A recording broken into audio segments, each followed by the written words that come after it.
I'm here. Who's I'm here? Okay, nice to see you. We're going to continue today with, uh, we're going to switch from lexicography to morphology. Okay, finally, we're getting into morphology. It was necessary for us to see first lexicography to understand morphology. Uh, it is a course that has grammar students. So please, I highly advise you to be in class, to be taking notes. I don't see an attitude in your faces of being in class. Only a few students are like more in class. So please, I Obed, that's the attitude. Obed, I love it. Oh, no, that's the attitude. Obed, Obed like was like that's mamacita the attitude. That's not the attitude to be in class. Don't worry, Miss. I have ready to have the class. No, I know. I'm just saying, general. Obed, I just saw the change after I said those words, but I am not having you on the spot.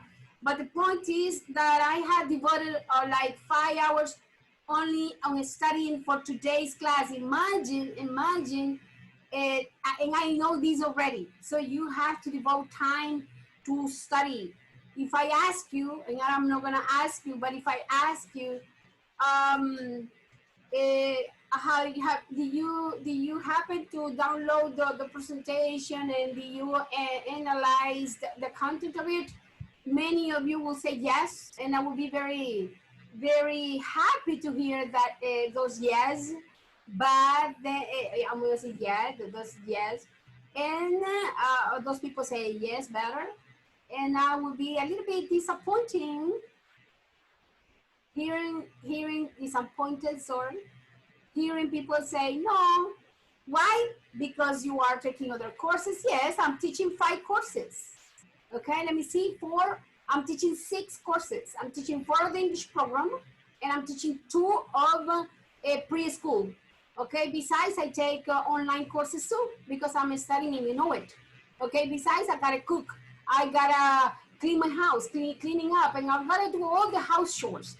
Papacito helps, and that's beautiful, but I do most of the work. So with that said, is that we are all compromised. We are all of us are in the same situation. This is a critical situation. I was seeing my credit cards and I owe a lot of money, and I don't worry because I know that God is going to provide. Sooner or later, I'm gonna pay. And if I die, it will be okay. So you know what I mean? It's we're not gonna be thinking about things that are happening in the future. It's doing things that are in the present. That's very key for today and for every day. Okay, like when you come to class, you gotta come with your hair done. You gotta be in a nice place. You gotta, I don't know, you gotta be in class, ready. If you are in an open room, you gotta tell people not to disturb you because you are in class, okay? And you'll be ready with your notebook. I have notebooks when I have my other pages, websites that I find, and I get very happy because I say I want to share these with my students. So that's the attitude these days. If you were in the presentation yesterday in the conference, you learn that you gotta be positive because otherwise we die before time, and that's not the plan. That's not the idea. Okay. So let's pray. Let's pray for the rest of the classes we're having this week, because as we go, I think if it is necessary, we're gonna have a Friday's class, and then next week, I asked if it is a holiday. It's not a holiday. It's not a holiday. Not that they know. Okay, I asked to one of the authorities, that in the administrative authorities, and he said no, there is no holiday, but they might say there is holiday, but anyways you're gonna have the assignments in the platform. Okay, so you have been resting a lot, because I don't like to be pressuring people like sending assignments every day, but you're gonna sit down and you gotta do your assignments. Okay, so let's pay attention. The first thing we're doing is praying. Second thing is that we're gonna have a tiny little quiz, okay, to see how you're doing in general. You won't be graded, but you're gonna be able. Hopefully, we're trying something new here.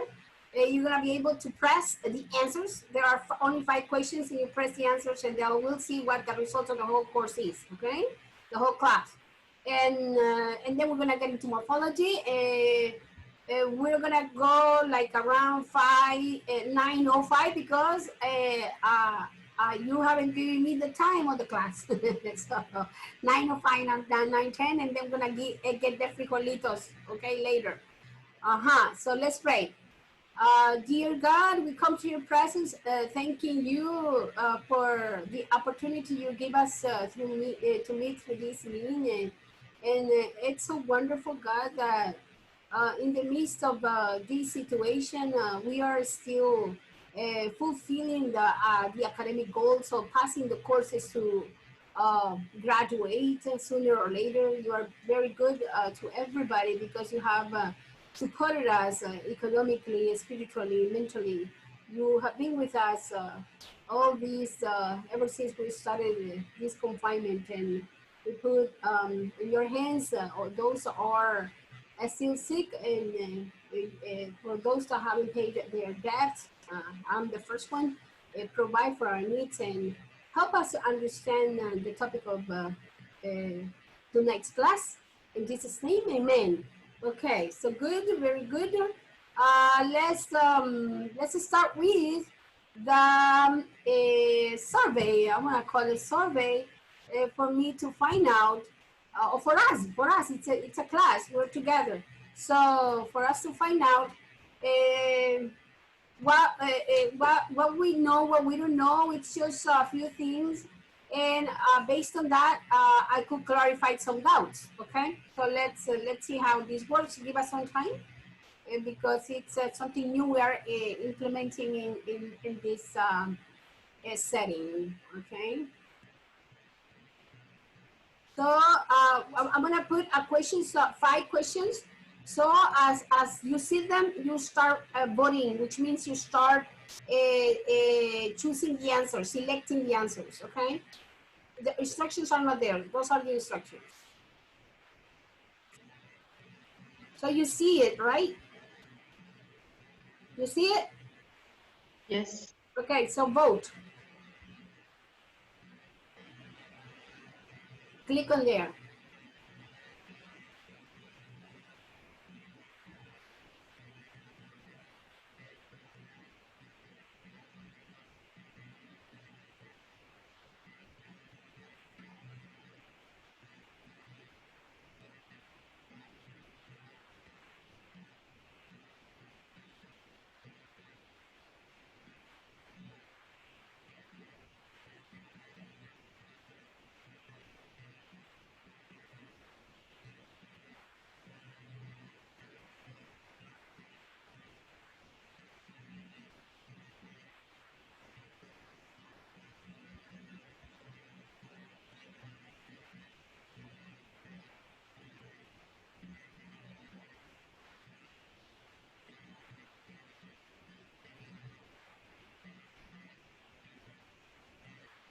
Beautiful.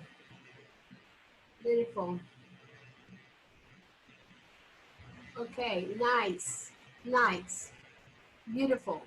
Okay. We're gonna go through the answers.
I'm waiting for those that haven't finished.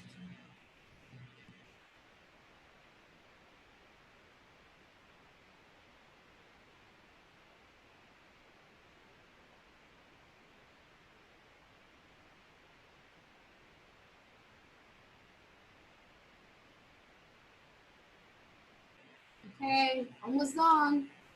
A few students are missing.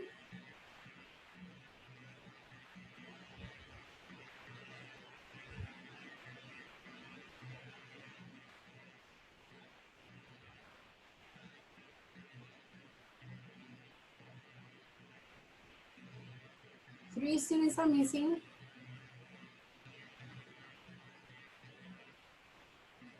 Everybody has to submit the answers.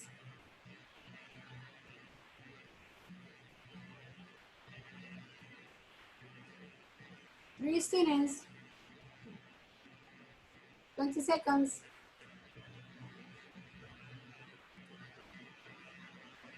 Okay, now we're going to go through the answers for me to give you a feedback, okay? Or for us to learn together, okay?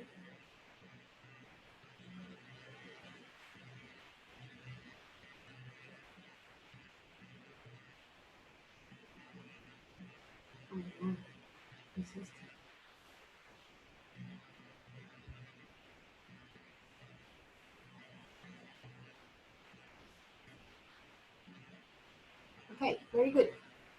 Very good. Let's go through the first one. Okay, so could somebody read it, please? I don't want to be the one that takes all the talking. I have a lot of students here today. So could you please read it? Somebody say your name when you read it because I don't see all the screens. All the We video. can't see the We can see the exam or the. Oh, you cannot see it. Okay, wait, I'm gonna share it right now. Okay.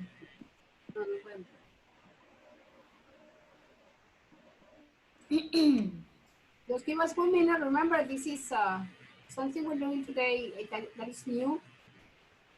So,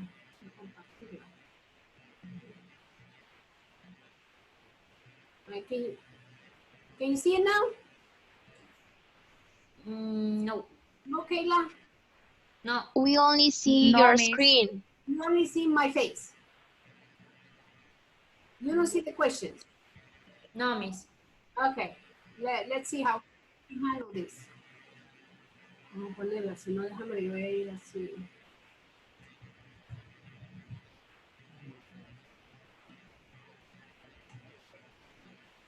Okay, it is, okay, here. Okay, I'm gonna go through them and you cannot view them, but I can view them. So I'm gonna go through them, okay? So pay attention. So the definition of lexeme is,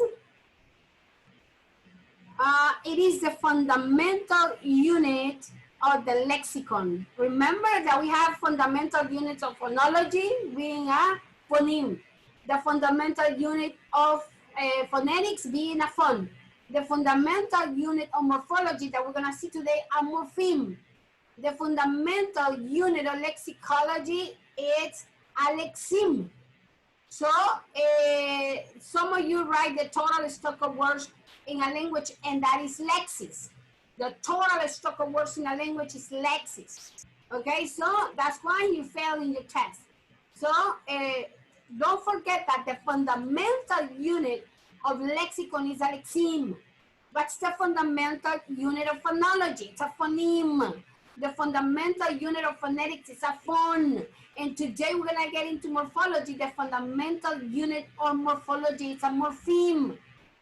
So that is something you cannot forget because it could come in your test, and anyways you should know because this is the levels of linguistics. Now the second one, the concept that defines lexicography. What is the concept that defines lexicography? Okay, something important, don't forget, lexicography is the study of lexis, the study of those words that belong to a language, and those in which words can be included in a dictionary. What is the structure of those words? What is the grammatical function of those words? What is if you can make up brand new words out of that lexemes? Okay, so the study of lexicology is the study of lexis, not the set of rules. Is the because the set of rules, the principles, and the processes that govern the structure of a sentence. What is syntax? Syntax is the structure of a sentence and everything that governs it. What are the words that go within a sentence? So many of you clicked the set of rules, and it's the study of lexis. It didn't even mention any word of lexi in the second one. So the study of lexis and the lexicon. You gotta connect the words lexicon, lexicography. It was very obvious, okay? Or collection of words in a language is the study of those words. Okay, so I hope you get ready for learning and for the test. And let's continue with the other one. So the definition of lexicon. What is the definition of lexicon? You like half of the class, almost half of the class, it had the same thing, but like I would say, compared to 65% of the students, I would say, they say here, 45% of the students are wrong in this answer, and 55% of the students are correct, quantifiably talking. Okay, so a word stock is the vocabulary of a person. That is lexicon. It's the words you have, or the language, your native language to the second language. Because you are bilingual, you are like two languages in one person, or trilingual, three languages in one person. So it's those words you have, those words you know with that language. In my case, I am a teacher and I know a lot of words. My lexicon is full of grammar. My lexicon is full of phonetics, phonology. So that is what my word stock. Okay, that's why it says over there that is nautical or medical, because it's the jargon also of a doctor. It's the medical vocabulary lexicon that person is gonna have. Okay, if a person doesn't study, don't read much, it's gonna be very colloquial lexicon. Okay, so don't forget that a lexicon is the word stock, it's the words you know, the inventory of words. How many words of English you know? It might be like thousands and thousands of words now, okay? But that's the lexicon, okay? Now, let's continue with number 4. It says, select the lexeme that is not part of the paradigm. Remember that the paradigm is the words that can be made up of the head word, or the lemma or lexeme, okay? So select the lexeme that is not part of the paradigm or word list of hard in the grammatical category of degree. So you say harder, beautiful, because I have something that is hard and then it gets harder. So and it is for the comparison, okay? When you compare something like this material, I don't know if you see me over there, but this material is harder than this one, okay? Because this is plastic and this is wood, it is breakable very easily, okay? So you can have harder, you can have hardest. What is the hardest material of the two? This one, okay? But something important is that you can never have more hard, because that is for words that are that have more than one syllable, okay? More intelligent, okay? So that is part of your linguistic knowledge. And congratulations, because here I was saying what is the one that doesn't belong to the paradigm, to the list of words that can be derived out of that word, okay? Either that have inflectional grammatical morphemes or derivational morphemes. We're gonna see that in the next presentation I have for today. So beautiful, because 77% of you answered this correct, which is a good hope for me. But then 19% is wrong and 3% it's wrong. Was wrong in clicking either hardest or harder. Okay.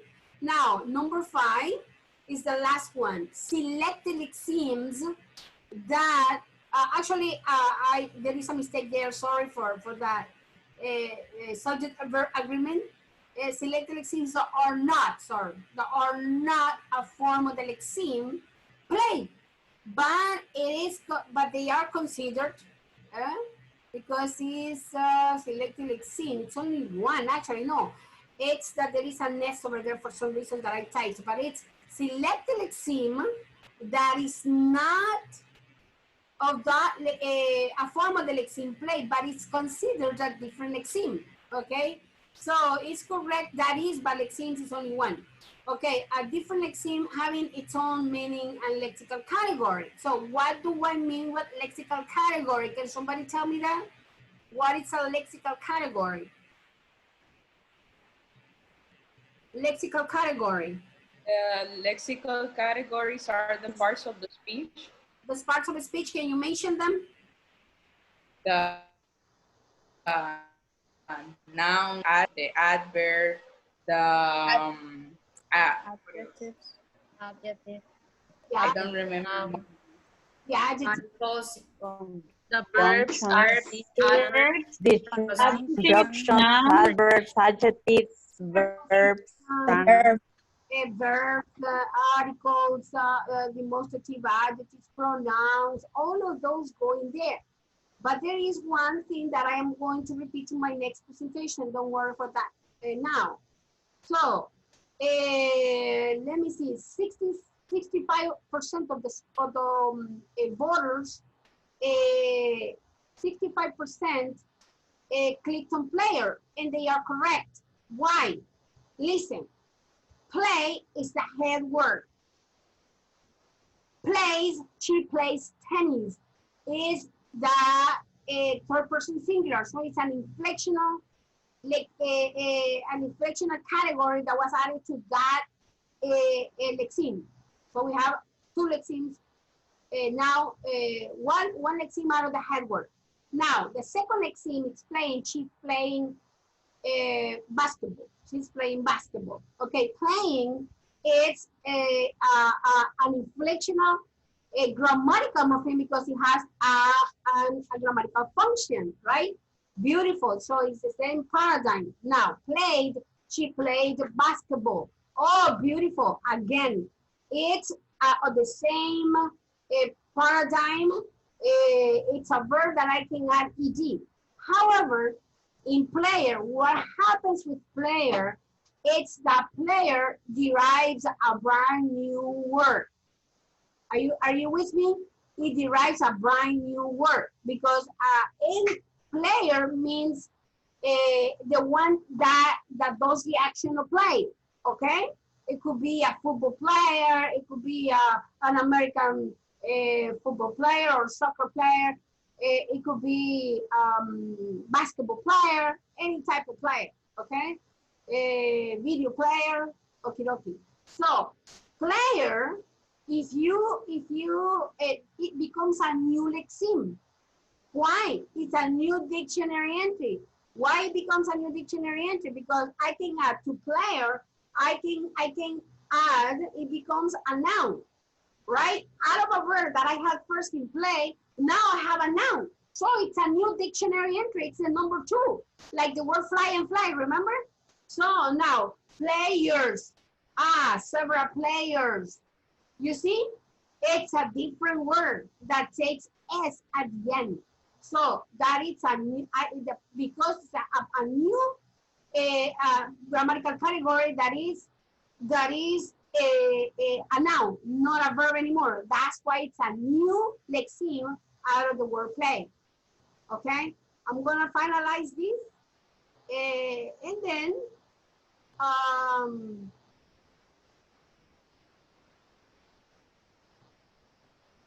now you can see them. Can you see them? Yes. Yes. Okay. Now you see what is the voting. Okay. You see. Okay, so that's the first one. You almost got it correct, and then you continue with the rest over here. Look, so you are doing good. You're doing good because the majority of people answered correctly. Okay, so that is nice. Okay, so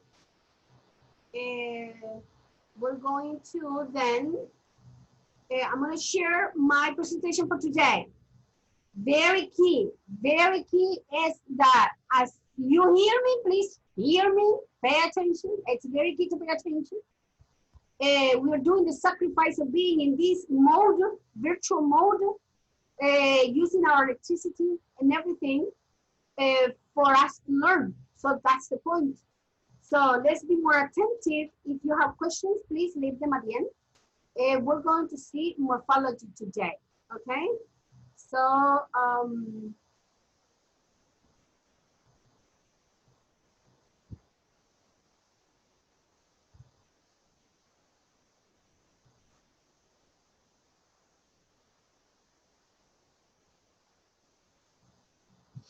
okay, everybody can see the screen. I just hope, right? Everybody can see the screen. Yes. Yes. Thank you. Yes, please. Thank you for that.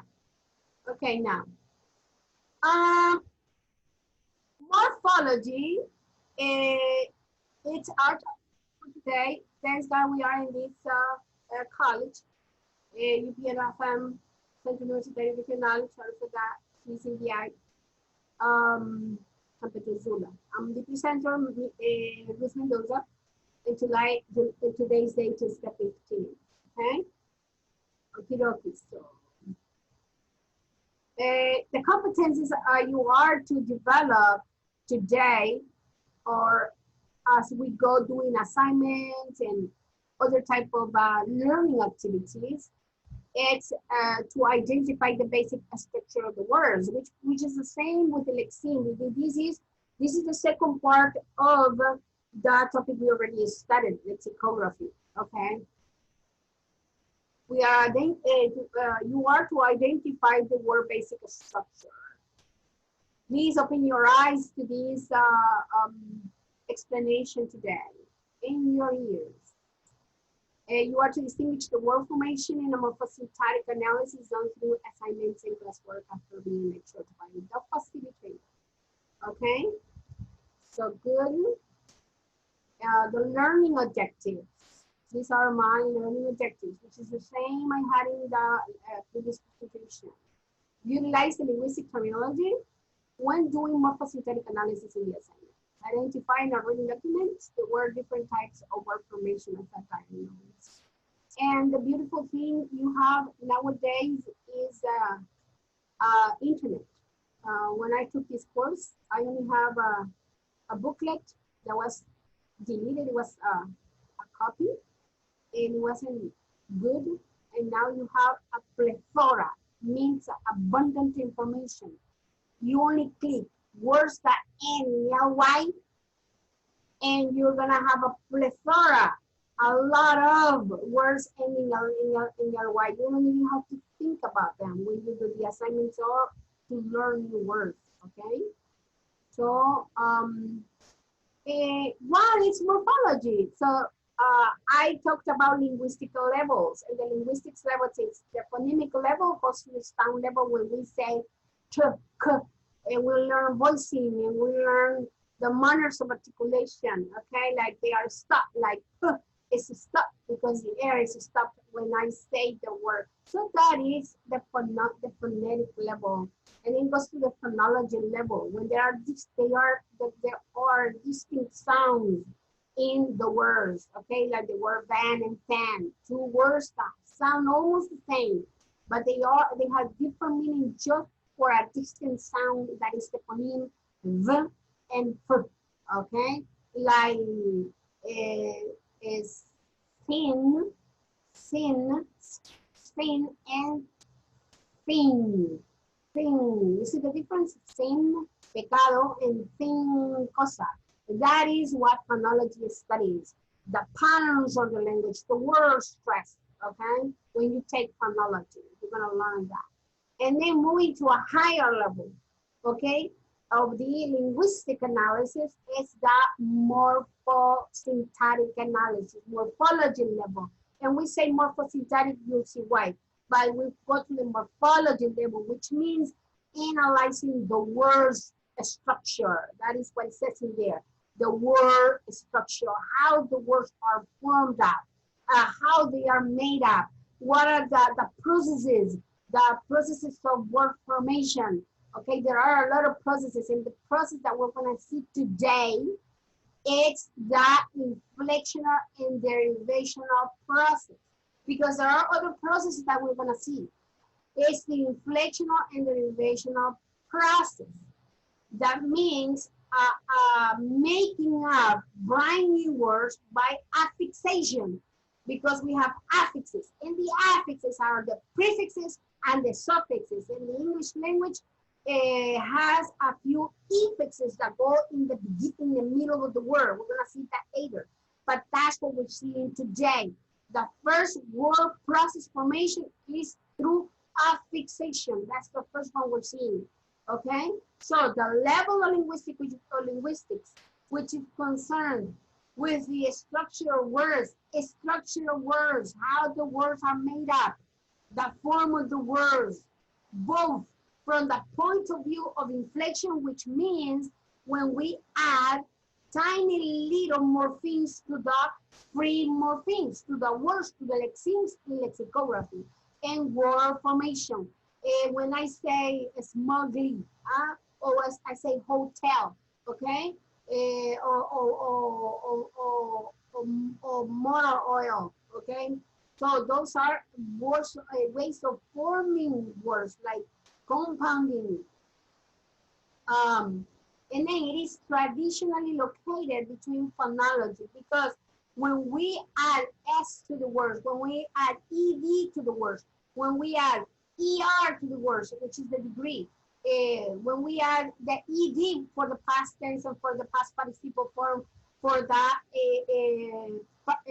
perfect aspect, then those have to be pronounced too, okay? So that's why they are related. And it's also related with syntax, because the words isolately, separately, don't mean anything, but the words within, in the order of a sentence, they are meaningful, okay? Otherwise, they are not meaningful, okay? I mean, like, we don't talk in isolation. We talk in sentences, phrases. That's the way we talk. So that's why morphology, because we use words, and those words are put together in a sentence, and syntax analyzes the word order in sentences. So if you study German, the word structure is going to be different than English and Spanish. Okay, so that's what I'm talking about. Okay, good. Now, morphosyntax. What is morphosyntax again? The word morphosyntactic is the adjective of morphosyntax. So what I would say is this. Oh man, I'm doing a morphosyntactic analysis here. And that's what we're going to be doing all the time here. Okay, so morphosyntax is derived from morphology, which is the study of word formation, and syntax, which is the study of how words are combined into a larger unit. Okay, such as phrase and sentences. That is what I said in my own words. But that's why the subject is called morphosyntax. And then morphosyntax is the combination of morphology and syntax, for you to know what is morphosyntax. Okay? Okie dokie. Very good. So let's continue.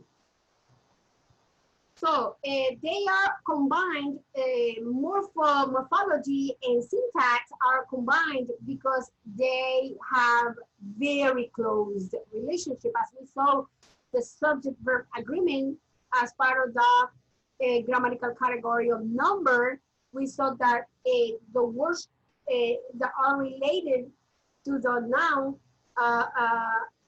we got to check on the words that are related to the noun in order to add the third person singular, the plural in the words, okay? Very good.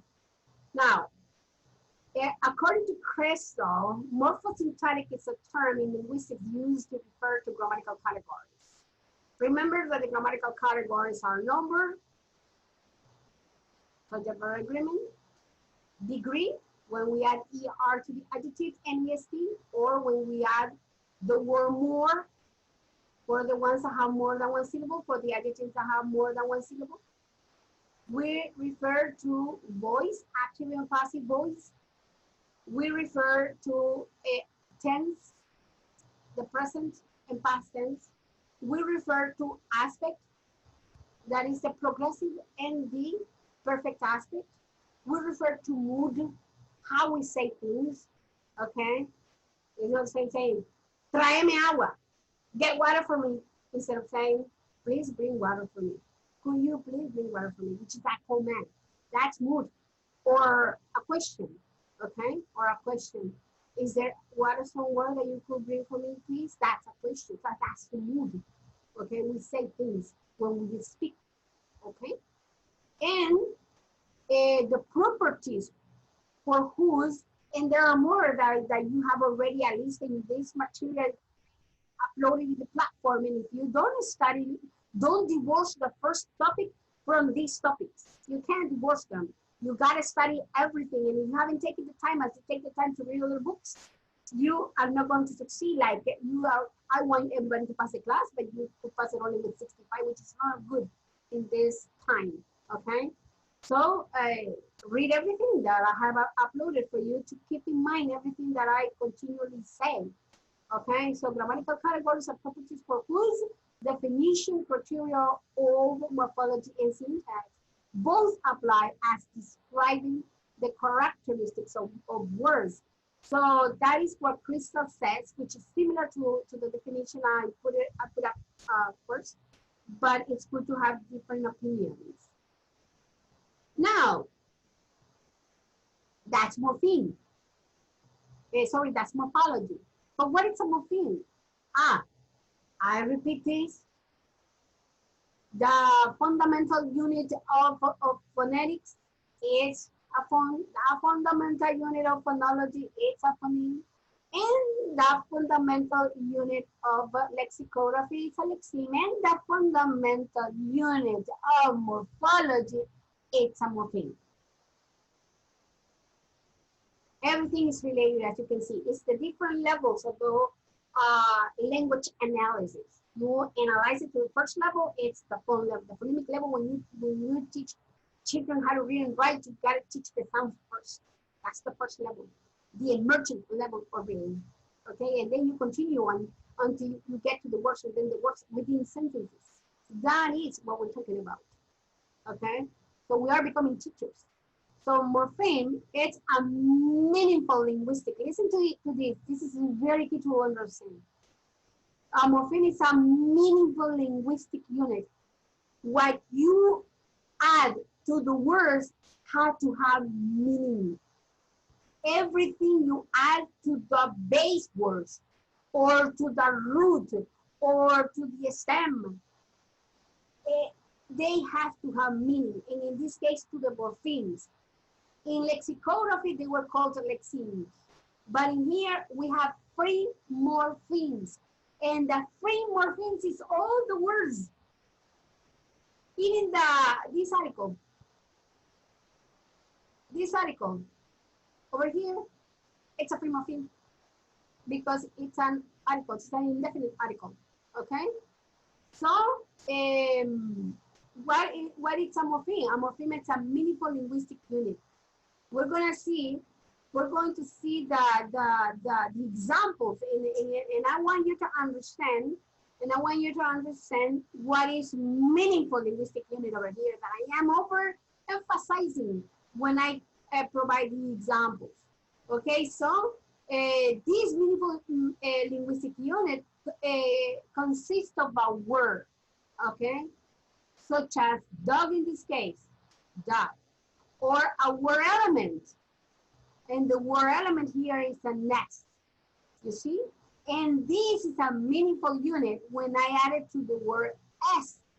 And then the dog, the word dog, that it's only one dog, changes morphologically talking, changes to plural. Now it's semantically talking changes too, because it's not only one dog, singular, but it's plural.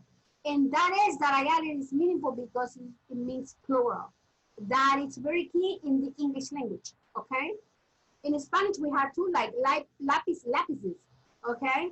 Mesa, mesas. So we have the mesa, it's the free morpheme. And mesas, when we add yes, it's plural.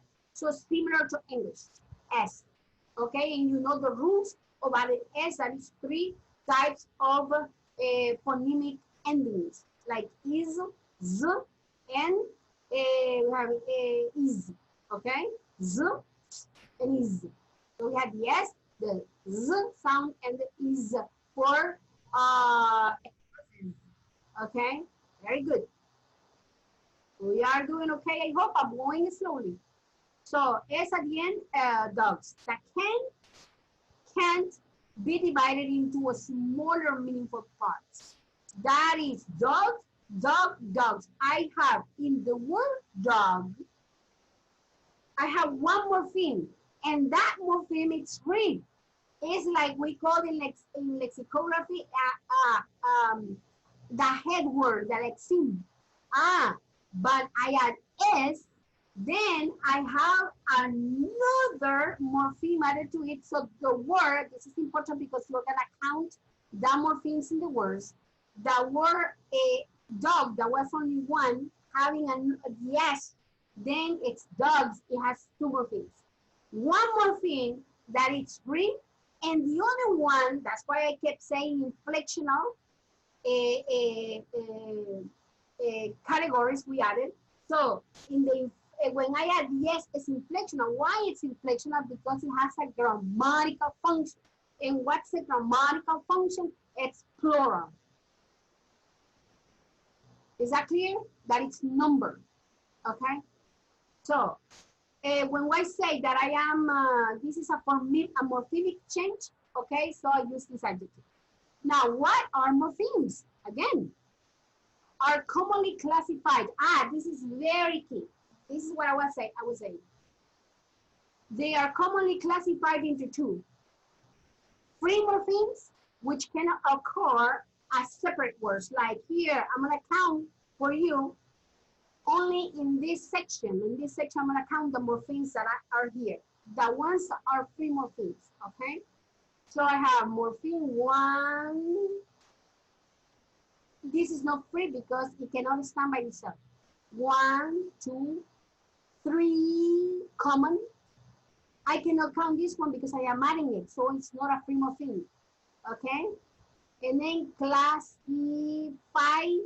until here, so I have 1, 2, 3, 4 until classify. Now, 3, I'm not gonna count this one because it's a compound of in and 2.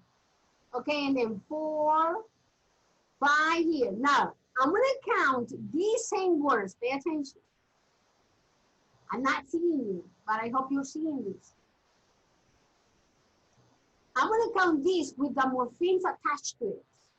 So, morpheme. Okay, so I have morphology, so I have 1, this is a root, 2, 3, 4, 5, 6, 7, 8, 9, 10, 11, 12, 13, 14. You see? Because all of these are meaningful. 2 stand by itself, but in 2 has another meaning. But it's a compound of 2 prepositions.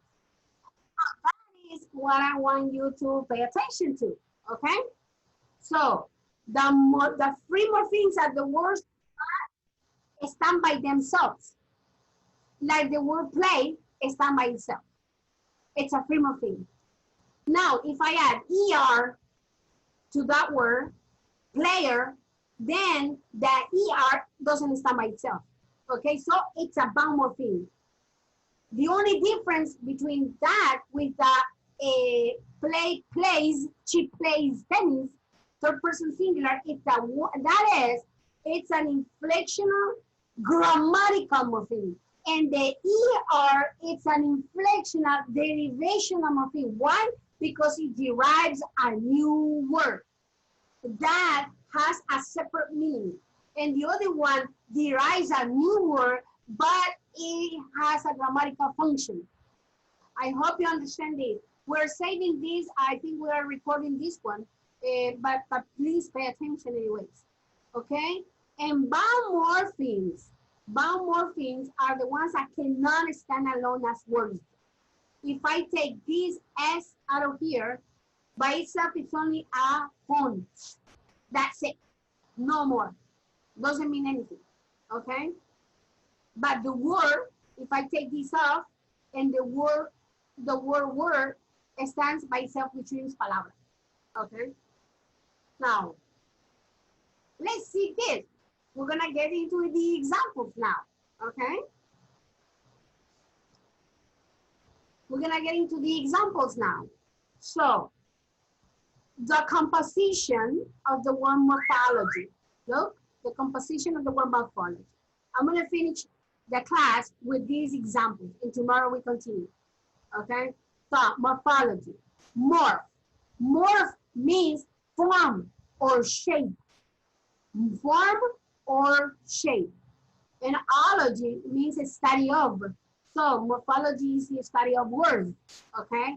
So morphology is the study of the basic building blocks of meaning in language. So that's why I have these blocks here. And the building blocks of meaning in language.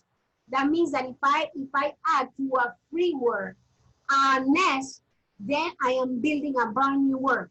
If I add to an adjective "ly," like beautiful, and then I add "ly," beautifully, that ly, it's making up another word. It's deriving a brand new word, okay? But it's not a grammatical function. It is only changing from being an adjective, it's only changing that part of speech. From being an adjective, it's becoming an adverb because I add ly. That is what you have to start paying attention to. And you already know it because you saw it, you have seen these all the time. But in morphology, in the context of morphology, it seems completely different. So these building blocks, this is, let's say, a free morpheme, and then we add something called morphemes, are the smallest, pay attention to this, the smallest units of form that bear meaning or have grammatical function. So in other words, the smallest unit of morphology are the morphemes. And they have grammatical function, or they can derive brand new words, okay? Okay, so let's see these endings here. That in the grammatical books, they are not called morphemes. They are called endings. They are also called suffixes. Okay, suffixes and prefixes. Which the category of suffixes and prefixes is affixes. We're gonna see that. But let's analyze these ones. Ed. To which words? And I want somebody please to answer this question. To which words, to which parts of speech it's added ed? Verbs. Beautiful. To verbs like the worked, right? Work. Start. Exactly. And we also add ed to some adjectives like interest, interested. Okay? Interest, interested. So in there, it's not a verb form. It's a participial adjective. See the difference? Start opening your eyes and your ears on those type of things. And on, okay, on. Now, if I say she worked hard today, the function, it's grammatical function because it's the past tense. Okay, and later we're gonna see everything in detail, but I want us to finish the class today seeing this thing. Now, on, to which words can I add on? This on, that means negative. To which words? Make up a word? Or just Unhappy. Adjective. Unlucky. Adjectives and adverbs. aha, Adjectives and adverbs. it's an adverb. Can you give me one example? Unhappy. Unhappy. Uncommon. Exactly. So she said two adjectives and adverbs. So I have the word happy, and I say unhappy. Okay. I used to be happy, but I am unhappy. Instead of saying I'm not happy, you say unhappy. That's why I love this, because instead of saying I am not happy anymore, you say I am unhappy, and it's shorter. It's easier. It's more sophisticated to speak. Okay. She made things unhappily. That's why the person that participated, sorry, I don't know, Cindy, whoever, darling, I don't know, I just picture her there. It just said two adverbs too, because you say happy, unhappy, and then you can say happily. Ah, beautiful. I am making the emphasis on happily, because you can add two adjectives. You can become they can become adverbs by adding ly, happily. So from happy, that is an adjective, changes the part of the speech to another, happily. And happy is not the same than being unhappy. So it changes also. In that case, doesn't change the part of the speech because it's still an adjective, but it's negative. Okay, but it changes the meaning. So that is what the morphemes do. They make a brand new words. They have a grammatical function, and they derive brand new words. So what we call in this, we call derivational morphemes when we derive brand new words that don't have grammatical function, and we call inflectional grammatical morphemes when they derive brand new words that have grammatical function. Like play, plays, playing. Player is derivational. Okay, it's making up a brand new word. Okay, so these endings that I have here, let me, I told you that it's gonna be 9-10 because I need to finish this part. So ERS, ING, EST, RE, IM, IC, ITY, com, COM, and FO. You can read add on E, R, S, in, S, 3, M, I, IT, because we say, well, it depends on what is added, but ET or IT, com and full. Okay, look at the words. I put up these examples today. I didn't have them in my presentation. I used to say them in the class and write them on the board, but we don't have time here. So look, examples of the morphemes within words. So eating, charmed. He charmed me. Or he charmed me, he enchanted me. Okay, he enamorated me. Okay, but if you say, oh, it's a charmed view. It's a charmed view. Ah, it's a charmed view. Charmed, it's an adjective. So it's a participial adjective. But he charmed me, it's a verb. So that's what I want you to start paying attention. And then on, you have a desire. Desire, it changes over here. Of course, there is an internal change, a morphological change, but desire and need, you know that already. So desire is the root, it's the free morpheme. Pay attention to this vocabulary and music terminology. So desire, it's the free morpheme. How many morphemes? Pay attention to this. I'm asking you questions that I will be asking all the time until we change over a new process of word formation. And how many morphemes in this word? Somebody, how many morphemes in this word? How many morphemes in this word? How many? This is the free morpheme. How many are added to it? How many? 3. 3, me. 3. 3. Very good. Who said 3? Because I don't see it. I don't know why. You said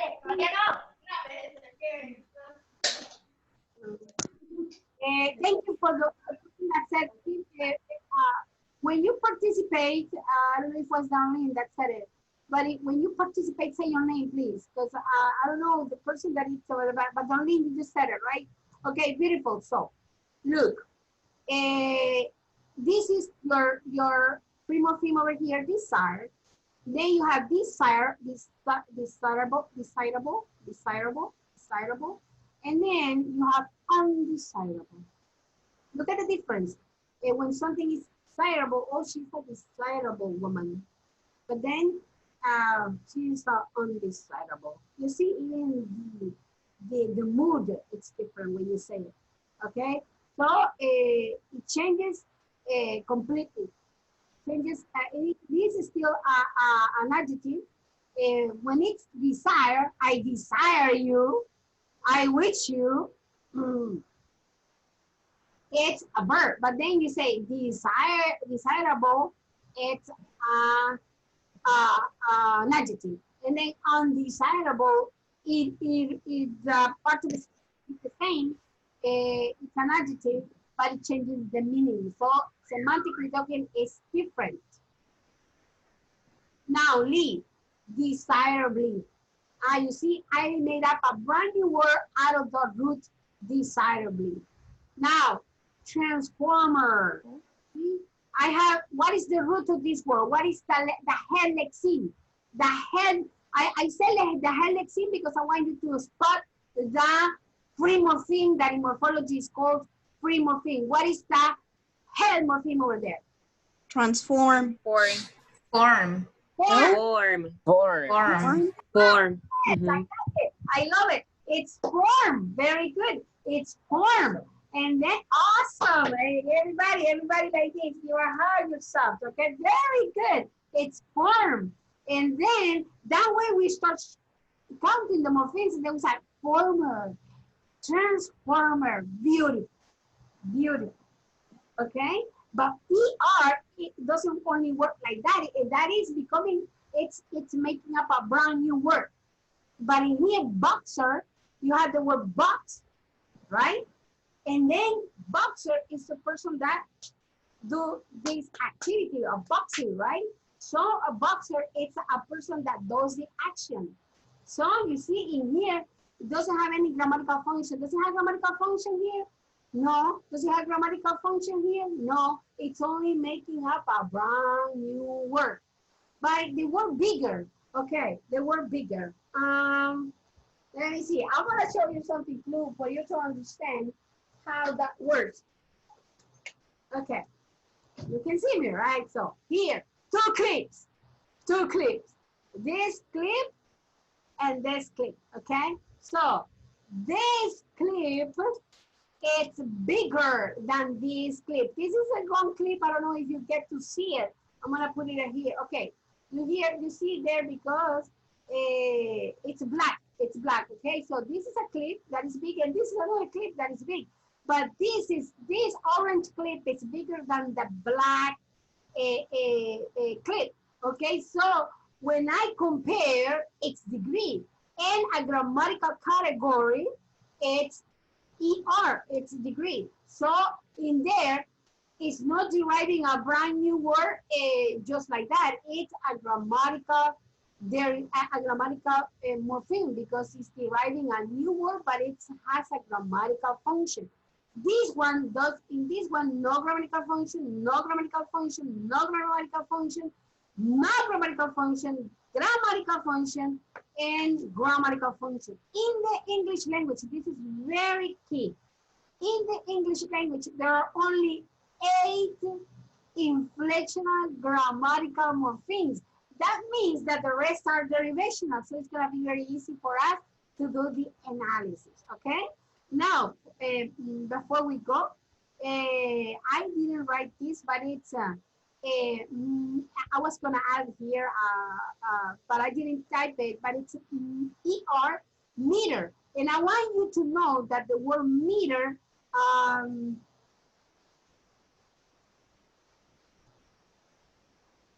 sorry, I am very picky with this. I'm gonna let you know, don't worry, I'm gonna let you know. Just give me 1 minute. So I add ER there, okay? I add ER there, and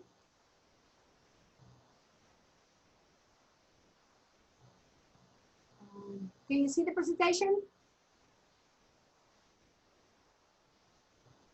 Yes, miss. Can Yes. you see it? Yes. Okay, because the problem is that I don't know if you can see the list of words I have. Can you see them? Yes. Yes, miss. Miss. Okay, so you see charmed, undesirable, yes? Yes? Okay, thank you. Desirable. Okay, thank you. Okay, now you see it bigger, right? Okay, now I have only a few words and we go.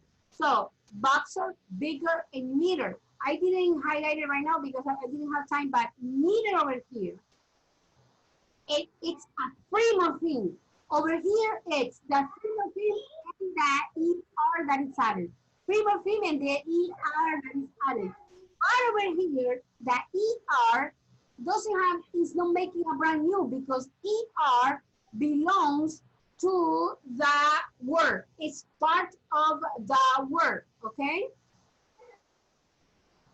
It's part of the word. So this is a free word thing, it doesn't have anything added. I want you to start paying attention to the words. Like if you have the root, this is a root, I could add meters. And then I'm gonna have two more things. But the ER over here doesn't have any grammatical or derivational function because it's part of the word. Okay? Okay, start opening your eyes on that. And I think I finished, or I don't know why I cannot go to the next one, but I think I have only a few more. Okay. Sneezes, like for third person singular. Pens, first, no, sneezes, third person singular, like I sneeze, okay? And pens, it's making singular from plural. And lens, it's part of the word. So this is a primo thing. It's not added anything over here. It's part of the word. So this is the primo thing. Lenses, yes. So I want you to start paying attention to those words. Okay, a slay, which means kill somebody, murder somebody. Okay, then it's a verb, it takes ing. So it's a grammatical function. I am slaying this woman. Okay, so that is a grammatical function because it's the progressive. But in the word cling, which means aferrarse, I am clinging to this situation. I am clinging to this person because it's helping me, okay? And so cling, I am clinging to the idea that we're gonna get out of this situation, okay? So a cling doesn't have any grammatical function. It's not making a new word. It's part of the word. So I want you to pay attention to that. Now, interesting. Then to the adjective interest, I am adding ing, and it is still an adjective. So not all the time that I add ing, I am going to have a grammatical function. It is a new word derived, and it's a derivation of morpheme. And then we have west.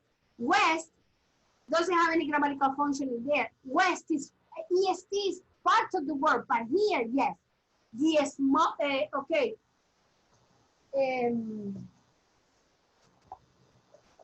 This is the smallest clip out of the three.